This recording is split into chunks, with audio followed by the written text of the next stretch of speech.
அட என்னங்க இன்னுமா உங்களுக்கு தெரியாது? ஒரு ப்ராப்பர்ட்டி உங்களால் குயிக்காக வாங்கவும் முடியும், விற்கவும் முடியும். அதுக்கு நீங்கள் ஃபஸ்ட்டு பண்ண வேண்டியது குயிக் ப்ராப்பர்ட்டி ஆப்பை டவுன்லோட் பண்ணணும். ப்ளே ஸ்டோர் அண்ட் ஆப் ஸ்டோரில் ஆப் இருக்குது. குயிக்காக டவுன்லோட் பண்ணி உங்களோட ப்ராப்பர்ட்டிஸை சேல் பண்ணுங்கள். நண்பர்களுக்கு வணக்கம். நான் உங்கள் நண்பர் முருகன். சீமான் அண்ணன் யார் கூட கூட்டணி வைக்க போகிறாரு வர சட்டமன்ற தேர்தலில் அப்படின்றது போல் இணையதளங்களில் பல்வேறு பதிவுகள் கருத்துக்கள் வந்துகிட்டே இருக்குது. நீங்களாம் அதை பார்த்துருப்பீங்க.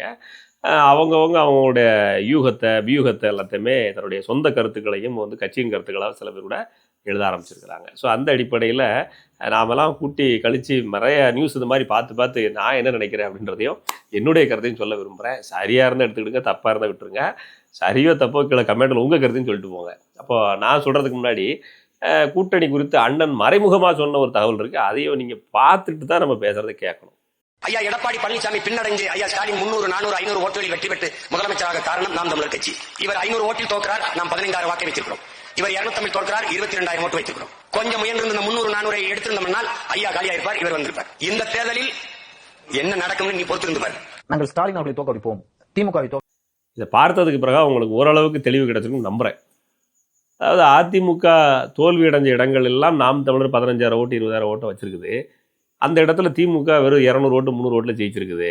அப்போ அதிமுகவுடைய தோல்விக்கு நாம் தமிழர் பெரிய அளவுக்குள்ள காரணமாக இருந்திருக்குது அப்படின்னு சொல்லியிருக்காப்புல. நாம் தமிழர் மட்டும்தான் காரணமாக அப்படின்றத நம்ம இது பண்ண முடியாது. கடந்த பாராளுமன்ற தேர்தலில் பிஜேபி அதிமுக கீழே தள்ளிட்டு வந்துருச்சுங்கிறதெல்லாம் நம்ம ஒத்துக்கிட்டு தான் ஆகணும். ரிசல்ட் அப்படி இருக்குது, சரிங்களா? அப்படின்ற பொழுது இப்போ சட்டமன்ற தேர்தல்னு வரும்பொழுது ஒரு வேளை ஏற்கனவே இருக்கிற அதிமுக, பிஜேபி, பாமக இந்த கூட்டணியோடு நாம் தமிழர் கலந்துக்குமான்னு கேட்டிங்கன்னா, அப்படி கலந்துக்கிட்டால் நாம் தமிழருக்கு பெருவாரியான சீட்டுகள் பேரம் பேசி கிடைக்கிறதுக்கான வாய்ப்புகள் குறைவாக இருக்கிறதுனால பிஜேபி அணி தனித்து, பிஜேபி மற்றும் விஜய் அணி தனித்தனி கூட வாய்ப்பு இருக்குது. அந்த கேப்பை ஃபில்லப் பண்ணுறதுக்கு அதிமுக ஒருங்கிணைப்பு நடவடிக்கை ஏற்கனவே கடந்த காலகட்டங்களில் சீமானவர்கள் எடுத்திருக்கிறார் அப்படிங்கிறது உங்களுக்கு நல்லா தெரியும். சின்னம்மாவை போய் சந்தித்தப்போ நான் கூட நீங்கள் எல்லாம் ஒன்றா இருந்துக்கலாமே அப்படின்னு கேட்டேன் அப்படின்னு கூட சொன்னார். அந்த பத்திரிகையாளர் சந்திப்பிலையும் கூட அதை பேசினார். அப்படின்ற பொழுது அதிமுக ஒருங்கிணைஞ்சு இருக்கணும் அப்படின்றத அண்ணன் சீமான் அவர்கள் ஏற்கனவே நினைக்கிறார், விரும்புகிறார் அப்படின்றத நான் சொல்லி உங்களுக்கு தெரிய வேண்டியதில்லை. இதய அறுவை சிகிச்சைக்கு 7 லட்சம் ரூபாய் வரை தேவைப்படுகிறது. உங்களால் முடிந்தால் உதவுங்கள். மிகவும் ஏழ்மையான குடும்பத்தில் பிறந்த நபர். இப்போ கொஞ்ச நேரத்துக்கு முன்னாடி நான் போட்ட வீடியோவோட நீங்கள் பார்த்துருப்பீங்க. அதிமுகவை ஒரு சாஃப்ட் கார்னரில் தான் அண்ணன் விரும்புகிறார். ஏன்னா தலைமை தமிழரிடத்தில் இருக்குது. கட்சி 2ஆம் மூணை உடஞ்சிருந்தாலும் அந்த இடத்துல இருக்கிறவர்களெல்லாம் தமிழர்களாக இருக்கிறாங்க. தமிழ்நாட்டை தமிழர் ஆள வேண்டும்ன்ற கொள்கைக்கு அவங்க இருக்கிறாங்க. கட்சியின் பேர் திராவிட கட்சியாக இருந்தாலும் ஆள்றவர் தமிழராக இருக்கிறாரு. என்னைக்குனாலும் நம்மளுடைய பாயிண்ட் ஆஃப் வியூ வந்துருவார் அப்படின்ற ஒரு பிளானோட அண்ணன் சீமானவர்கள் அதிமுக மேலே ஒரு சாஃப்ட் கார்னர் வைக்கிறாங்க. அது இப்பவும் இருந்தாங்க அப்படின்னு கேட்டால் முன்பு இருந்தே தான். ஏன்னா முதல் அண்ணன் கட்சி துவங்கி தேர்தல் களத்தில் போட்டியிடுறதுக்கு முன்பு அதிமுக கட்சியை தான் ஆதரித்து பிரச்சாரம் பண்ணுறாரு. அந்த நேரத்தில் ஏன் பிரச்சாரம் பண்ணார் அப்படிங்கிறதுலாம் உங்களுக்கு தெரியும். இலை மலர்ந்தால் ஈழம் மலர்ந்துடும் அப்படின்னு சொல்லிட்டு பிரச்சாரம் பண்ணார். அப்படி பிரச்சாரம் பண்ணதே தவறுன்னு இன்னை வரைக்கும் குற்றச்சாட்டிகிட்டு இருக்கிறாங்க. அன்றைக்கு பிரச்சாரம் பண்ணுற காலகட்டங்களில் மதிப்புக்குரிய முன்னாள் முதலமைச்சர் ஜெயலலிதா அவங்க என்ன சொல்கிறாங்கன்னா, அதாவது அவர்கள் தலைமையிலான அவர்கள் சொல்வதை கேட்கும் மத்திய அரசு அமைந்தால் தனியீழம் அமைத்து கொடுக்கறதுக்கான வேலையை நான் செய்வேன் அப்படின்னு கூட்டத்தில் பேசுகிறாங்க. அதுக்கான பதிவுகள் இணையதளங்கள் இருக்குது, நீங்களே தேடி தெரிஞ்சுக்கோங்க. அப்படி பேசின அந்த காரணத்தாலே அண்ணன் சீமானவர்கள் என்ன செய்கிறாங்க, அப்போ இயக்கமாக இருந்து கட்சின்னு அறிவித்து தேர்தல் பிரச்சாரங்கள் எடுத்துகிட்டு இருக்கிறாங்க. இப்போ வரைக்கும் நாம் தமிழர் கட்சிக்கு பெரிய கட்டமைப்பு இல்லை. அந்த 10 வருஷ காலத்துக்கு முன்பு பெரிய கட்டமைப்புகள் அப்படின்றது ஒன்றும் கிடையாது. அப்போ ஆதரவு யாரோ ஒருத்தருக்கு தேர்தல் நிலைப்பாட்டில் தெரிவிச்சாகணும். இப்போ ஈழ விடுதலை, ஈழத்தமிழருக்கான அரசியல் தமிழகத்தில் ஒரு பெருவாரியான வாக்கு வங்கி இருக்குது. இது எங்கே போகுது அப்படின்ற கேள்விக்குறி இருந்தது. அப்போ இந்த திமுகவுக்கு பண்ணாமல் கம்யூனிஸ்ட் கூட்டணி, காங்கிரஸ் கூட்டணிக்கு பண்ணாமல் அதை அதிமுக வசம் தன்னுடைய பேச்சாற்றல் மூலமாக திருப்பி விட்டாப்புல. அது நடந்தது. அந்த தேர்தலில் தான் நம்ம நாட்டாம சரத்குமார் கூட தேர்தலில் போட்டிட்டு இருந்தாப்புல. அந்த தேர்தலில் வெற்றியும் பெற்றார். இந்த மாதிரி அதிமுக ஆதரவு நிலைப்பாட்டை எடுத்தார். அதற்கு பிறகா தான் தேர்தல் நிற்கணும் அப்படின்ற முடிவு எடுக்கிறார். கட்சி கட்டமைச்சு வேட்பாளர்களை போட்டு தேர்தலில் நிற்கணும் முடிவு எடுக்கிறாரு. 2 கட்சிகளையுமே கடுமையாக சாடி விமர்சிக்கிறாப்புல. இப்போது இவர் அங்கே அதிமுக ஆதரவு நிலைப்பாட்டு அந்த சமயத்தில் எடுத்தனால தொடர்ந்து அதிமுக ஆதரவு நிலைப்பாட்டில் இருக்கிறாருன்னு கேட்டிங்கன்னா இல்லை, தனித்து போட்டிடுறாரு. கடுமையாக திமுகவை விட பல மடங்கு கடுமையாக அதிமுக எதிர்க்கிறார். அதற்கு பிறகு தேர்தலில் அப்படி எதிர்க்கிறாரு. அதற்கு பிறகு தமிழர் வசம் அந்த கட்சி வருது. கட்சி தமிழர் வசம் வந்தாலும் 4-5 உடையுது. ஆனால் அதிமுக மேலே விமர்சனம் இருக்குதா, அந்த விமர்சனத்தை தொடர்ந்து பேசுகிறார். அவருடைய ஆட்சி காலகட்டத்தில் அதிமுக ஆட்சியில் இருக்கிற பொழுதே திமுக விமர்சித்ததை விட கடுமையாக விமர்சித்தார். இதுதான் உண்மை. ஆனால் இப்போ தற்சமயம் திமுக அணி கடுமையான ஆட்சி பண்ணிக்கிட்டு இருக்குது. அதே சமயத்தில் தன்னுடைய மகனை அவங்க ஆட்சியில் இருக்கிற பொழுதே அவருடைய மகனை என்ன செய்கிறாங்க, துணை முதலமைச்சர் ஆக்கி விட்டுறதாங்க.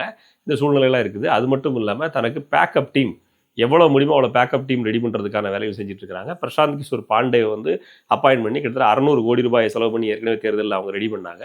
அந்த பிரசாந்த் கிஷோர் பாண்டேவை இப்போ நடிகர் விஜய் அவர்கள் புக் பண்ணிட்டாங்க. இருந்தாலும் தன்னுடைய ஐடி விங்கை வச்சு எவ்வளோ முடியுமோ அவ்வளோ வேலைகள் செய்கிறாங்க. இப்போது அடுத்த 5 ஆண்டுகளுக்கும் இவங்களே ஆட்சி செஞ்சால் அதிமுக கட்சி அழியுங்கிற சூழ்நிலை வரும்பொழுது நிரந்தரமாக திமுக ஆட்சிங்கிறது வந்துட வாய்ப்பு இருக்குது. அப்போது இல்லை அப்படின்னா பிஜேபி அடுத்த கட்டத்துக்கு 2 இடத்துக்கு வந்து பிஜேபி கால்வுன்ற வாய்ப்பு இருக்குது. அதனால் பிஜேபி எதிர்ப்பு, அதே சமயத்தில் திமுக எதிர்ப்பு அப்படின்ற பொழுது இருக்கிற ஒரே ஒரு ஆப்ஷன் அதிமுக தான். ஆகையால் அதிமுக கூட கூட்டணி வைக்கிறதுக்கான வாய்ப்பு இருக்குது. இந்த தேர்தல் மட்டுமா அப்படின்னா அது நமக்கு தெரியாது. வாய்ப்புகள் இருக்கிறதா அது அண்ணனே சூசகமாக சொல்லியிருக்காப்புல. அந்த வாய்ப்புங்கிறத நேரடியாக சொல்லலை, தேர்தல் களம் நெருங்கும்போது பார்த்துல சொல்லியிருக்காப்புல. இப்போ இந்த தேர்தலில் கூட பார்த்தீங்கன்னாக்கா ஏற்கனவே நம்முடைய வேட்பாளர்கள் நாம் தமிழர் கட்சி கிட்டத்தட்ட 20 வேட்பாளர்களுக்கு மேலே அறிவித்து முடிச்சாச்சுங்கிறதா உண்மை. அப்படி இருக்கிற போது வேட்பாளர்களை மறுபடியும் பரிசீலனை செஞ்சு மாற்றுவாங்களா அப்படின்றதெல்லாம் எனக்கு தெரியல. ஆனால் தேர்தல் கிட்ட நெருங்க கூட்டணி அப்படின்ற இடத்துக்கு நாம் தமிழர் கட்சி நகர்கிறது அப்படின்றது தான் யதார்த்த கள உண்மை. ஏன்னா இத்தனை ஆண்டுகளாக கட்சியில் உழைச்சவங்க, தேர்தல் களத்தில் போட்டிட்டவங்க, ஃபீல்டு பார்க்குறவங்க எல்லாருமே என்ன முடிவு பண்ணுறாங்கன்னா, ஒரு கட்டத்துக்கு மேலே தாம் யாரோடாவது ஒருத்தரோட கூட்டணி வச்சா தான் தன்னுடைய வாக்கு வங்கி தக்க வைக்க முடியும் சூழ்நிலை. அதே சமயத்தில் நாம் யாரை எதிர்த்து நிற்கிறோமோ, திமுக எதிர்த்து நிற்கிறோமோ, அப்போ அதுக்கு எதிரணியாக பலமாக நிற்கிறவங்களை அவங்கள நம்ம ஆதரவுப்படுத்த வேண்டிய சூழ்நிலை வருது. இல்லைனா அவங்கள நம்ம பலவீனப்படுத்தி திமுக ஜெயிக்க வச்சிடறோம். இப்போ அண்ணன் சொன்னது போல் 200-300 ஓட்டில் திமுக ஜெயிச்சிடுது. பல சட்டமன்ற தொகுதியில் இதுவே நடந்திருக்குது.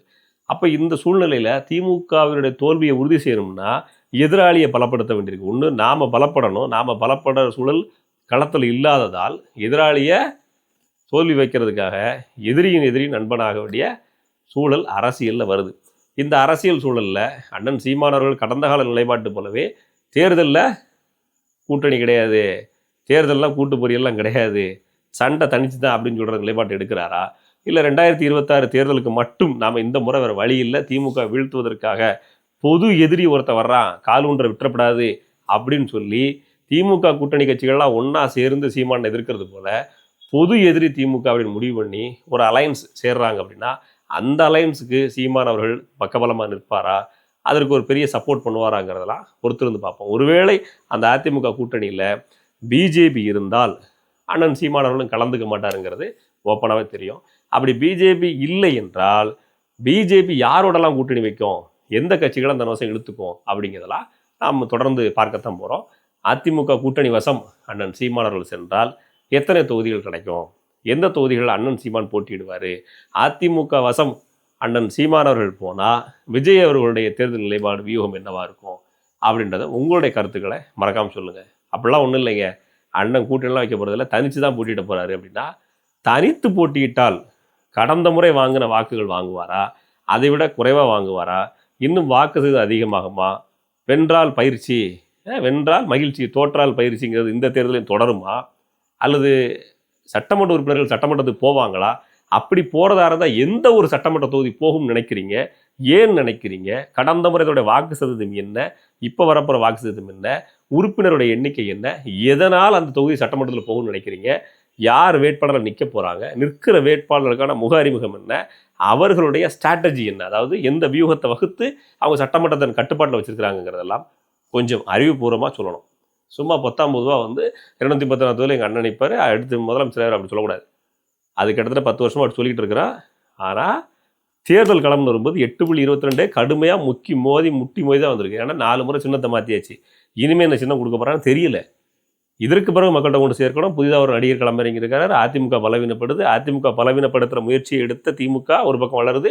அதே சமயத்தில் பிஜேபி ஒரு பக்கம் தன்னுடைய வேரை ஸ்டடி பண்ணி வச்சிருச்சு. இளம் தலைவராக அண்ணாமலை எல்லார் மனதில் இடம் பிடிச்சிருக்கிறாரு. இது உண்மை.